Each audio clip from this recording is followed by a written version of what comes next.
Shalom Bapak Ibu, saudara terkasih dalam Tuhan, selamat malam. Jumpa kembali dalam pengajaran online malam hari ini. Untuk itu mari kita berdoa lebih dulu. Bapa di surga, terima kasih buat kesempatan malam hari ini kembali kami boleh belajar firman-Mu. Mari hadir di tengah-tengah kami, pimpin dari awal, pertengahan hingga pada akhirnya. Dan biarlah firman ini boleh mengajar kami, menuntun kami untuk kami melakukan dalam kehidupan sehari-hari. Hamba berdoa buat setiap pribadi, buat setiap keluarga dimanapun mereka berada. Biar Tuhan juga melawat, menjamah, mengurapi dan memberkati setiap kami semua Tuhan. Terpuji nama-Mu, di dalam nama Yesus kami berdoa. Haleluya, amin. Nah Bapak Ibu saudara terkasih dalam Tuhan, malam hari ini saya tergerak untuk membawakan firman Tuhan dengan tema kasih agape. Saya percaya bahwa setiap kita seringkali mendengar firman ini, kasih agape ini, tetapi saya mendapatkan sesuatu yang baru, pengertian yang baru dari kasih agape untuk bagaimana kita menerapkan dalam kehidupan sehari-hari. Mari kita lihat firman Tuhan dalam Yohanes pasal 13 ayat yang ke-14 dikatakan, "Jadi jikalau aku," kata Yesus, "membasuh kakimu, aku adalah Tuhan dan gurumu, maka kamu pun wajib saling membasuh kakimu." Nah Bapak Ibu Saudara, ada sesuatu yang menarik yang saya dapatkan dari ayat ini. Karena ketika saya renungkan, ketika saya pelajari lebih dalam lagi, maka ayat ini bukan bicara hanya kerendahan hati, tapi ada yang lebih penting yang Yesus nyatakan dari ayat ini. Dan saya perhatikan bahwa apa yang terjadi adalah Yesus melihat kebutuhan dan merespon kebutuhan itu. Latar belakang dari peristiwa ini perlu saya sampaikan lebih dulu bahwa zaman dulu tradisi di sana, setiap orang yang masuk ke dalam ruangan maka mereka harus membasuh kaki mereka. Dan biasanya ada tugas dilakukan oleh hamba yang paling rendah. Biasanya ada hamba yang paling rendah yang melakukan itu semua, membasuh kaki dari setiap orang yang masuk ke dalam ruangan. Tetapi yang terjadi pada saat itu adalah semua orang termasuk murid-murid tidak ada yang berrela hati, tidak ada yang mau sukarela untuk melakukan itu. Nah, saudara, ketika Yesus melihat itu, maka yang saya bisa bayangkan adalah Yesus langsung bangun. Yesus langsung bangun, kemudian Yesus mengambil handuk, mengikatnya kepada pinggangnya, dan kemudian dia berjalan menghampiri setiap orang yang ada, termasuk murid-murid. Dan Alkitab menyatakan bahwa Yesus membasuh kaki dari tiap murid-murid itu.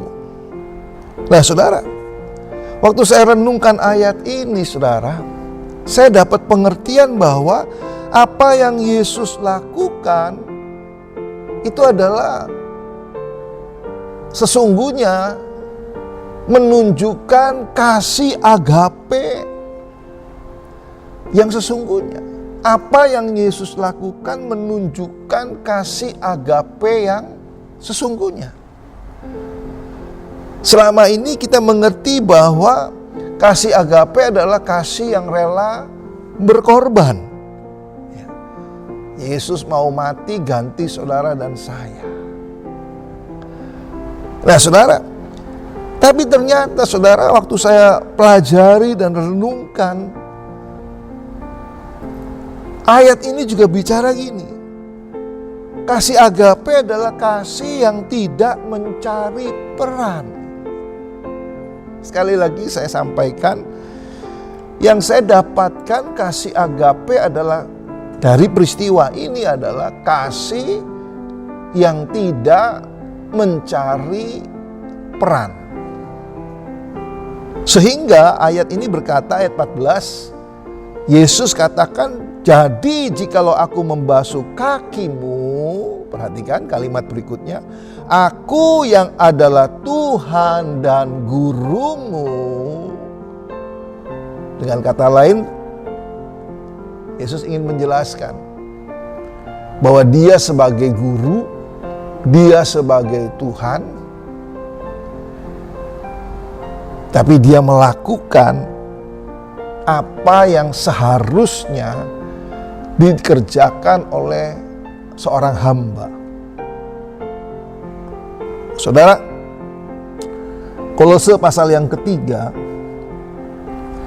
kita lihat sebentar, Kolose pasal yang ketiga, ayat 14, dikatakan gini, dan di atas semuanya itu, kenakanlah kasih, sebagai pengikat yang mempersatukan dan yang menyempurnakan. Saudara, kalau saudara lihat perikop dari Kolose pasal yang ketiga ayat yang kelima, maka dikatakan judul perikopnya adalah manusia baru.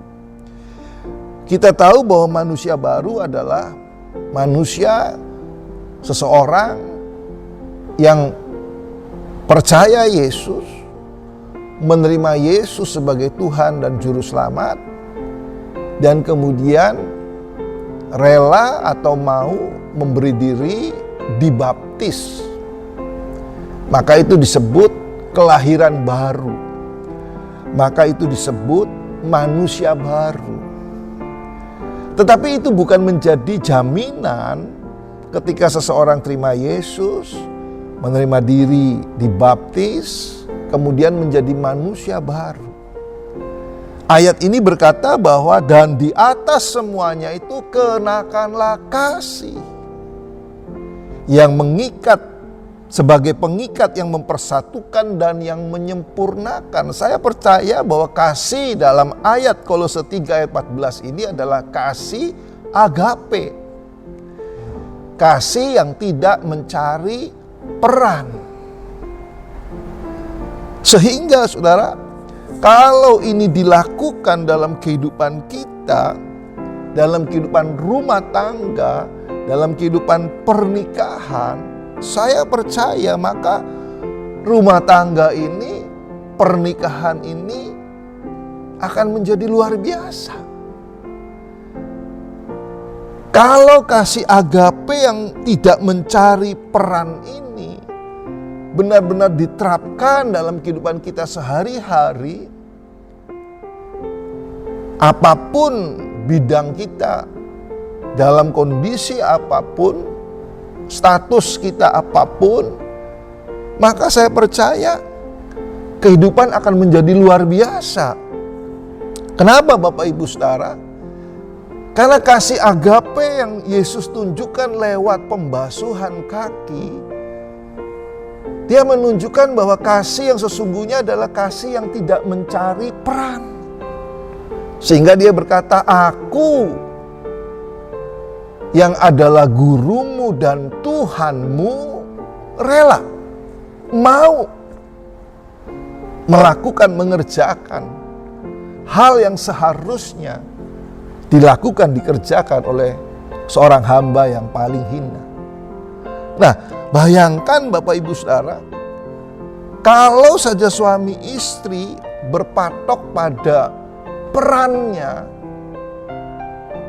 peran suami, peran istri, dan mereka bersikukuh, mereka bersikeras bahwa yang menjadi perannya hanya yang menjadi perannya yang dikerjakan, hanya yang menjadi perannya yang dilakukan.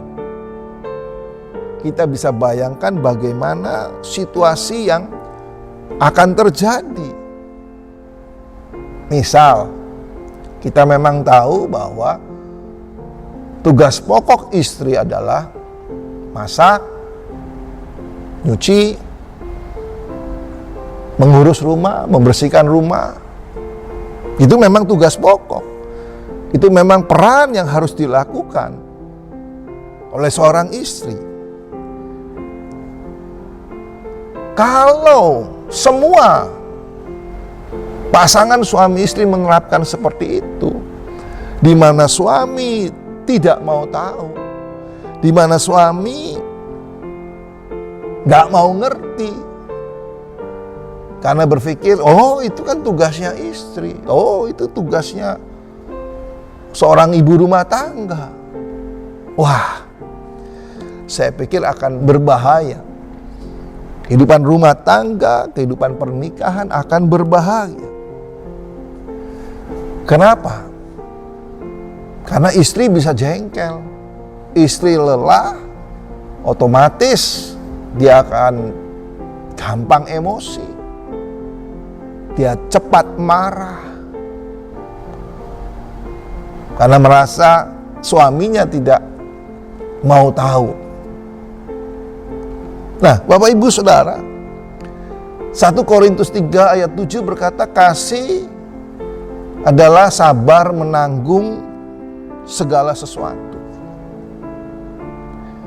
Kasih sabar menanggung sesuatu. Ketika kasih agape ada dalam rumah tangga, di mana kasih agape itu kasih yang tidak mencari peran. Ketika suami melihat bahwa keadaan rumah yang berantakan mungkin, karena istri belum sempat, karena istri juga sibuk mengurus anak-anak, menyiapkan segala sesuatunya. Kalau saja suami ini mengerti akan kasih agape, yaitu kasih yang melihat kebutuhan dan merespon kebutuhan, maka saya percaya rumah tangga itu akan berbahagia.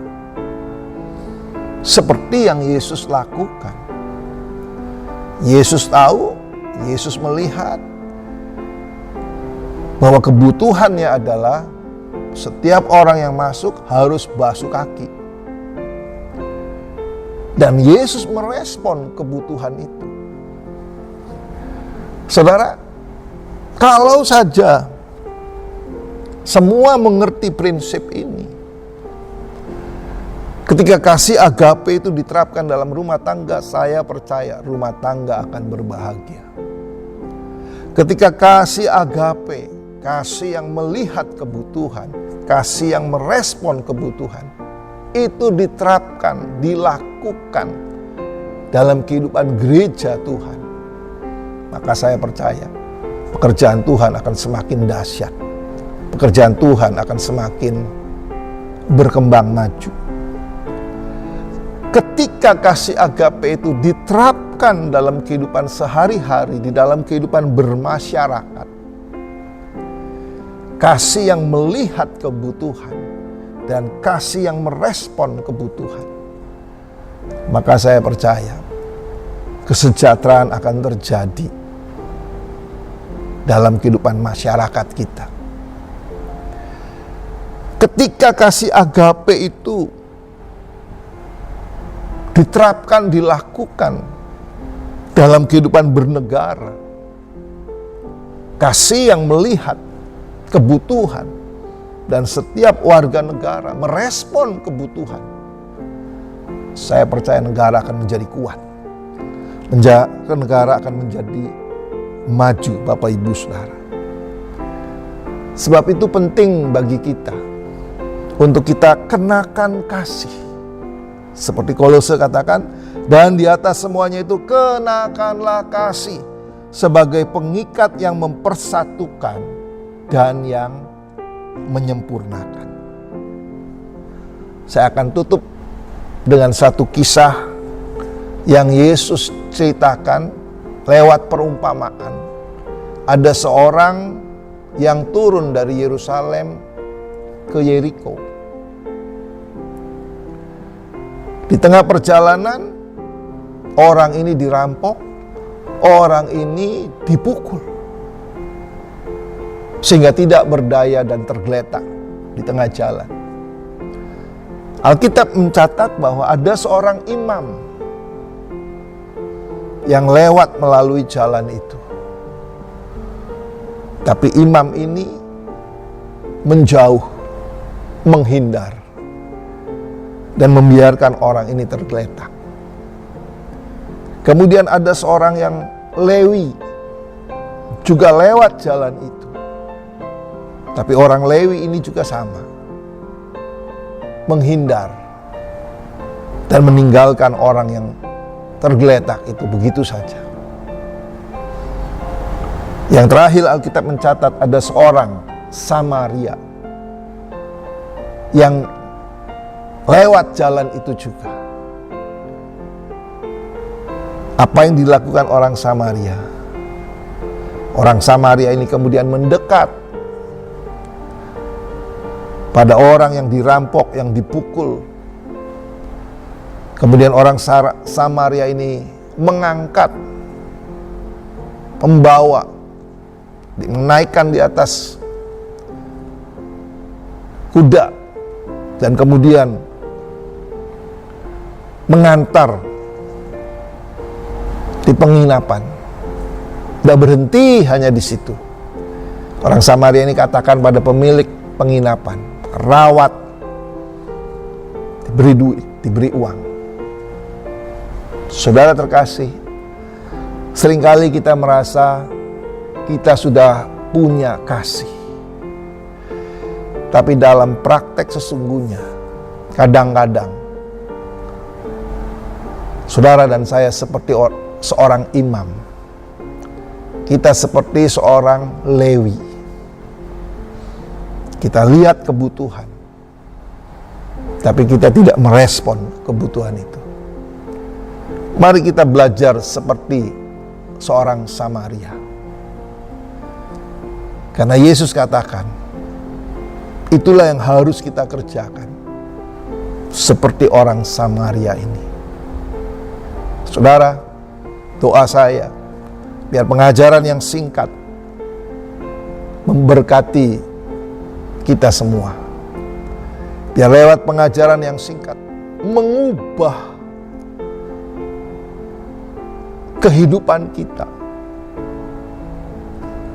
Lewat kita melakukan firman Tuhan ini, sehingga rumah tangga berbahagia. Sehingga keluarga-keluarga menjadi sehat dan kuat. Doa saya, setelah menjadi orang yang dikenan oleh Tuhan. Mari kita berdoa. Bapa di surga, terima kasih buat pengajaran singkat. Meteraikan firman-Mu, biarlah lewat apa yang kami dengar, kasih agape sungguh boleh ada dalam hidup kami.